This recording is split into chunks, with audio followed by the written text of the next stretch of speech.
the biggest challenge is that you now look at your customers' changing behaviour. So with the iPad and the tablets, you can see customers giving up print and moving to digital. If you go back 20 years, magazine consumption has been relatively flat in the US. The internet didn't cannibalise print reading of magazines. It certainly did for newspapers, but with magazines we actually saw the internet as being additive.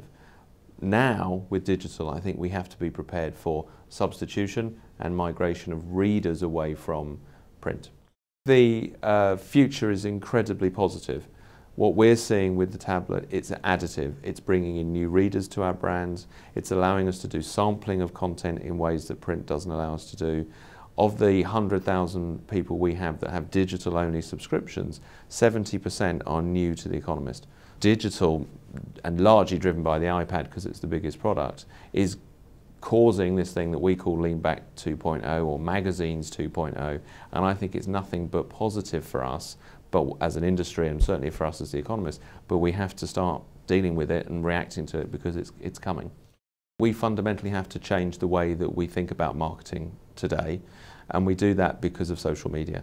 It is absolutely true that social media has changed the way that people consider buying products and the way that they are referred to products and the way that they assess products, and we as a brand have to start to factor that into the mix. The biggest question that we get today from advertisers is data. How do we know what's working? How do we know what readers are doing with advertising in apps and on digital devices? And those are very, very good and very valid questions. So I think what we have to do is help advertisers understand that there are different ways to use our various brands and products to reach the audience, and that it isn't necessarily one size fits all.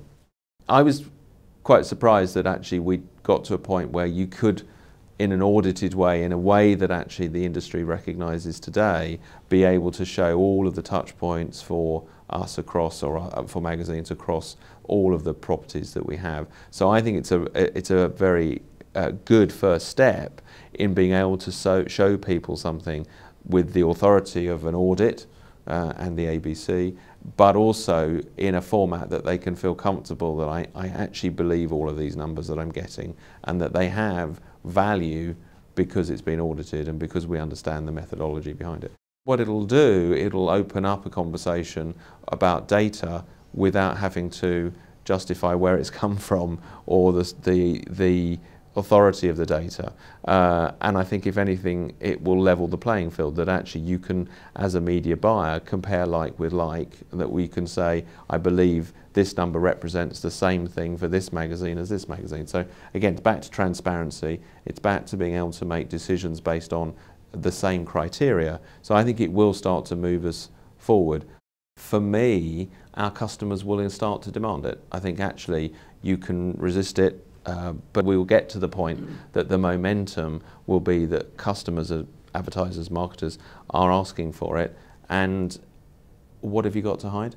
Why wouldn't you do it?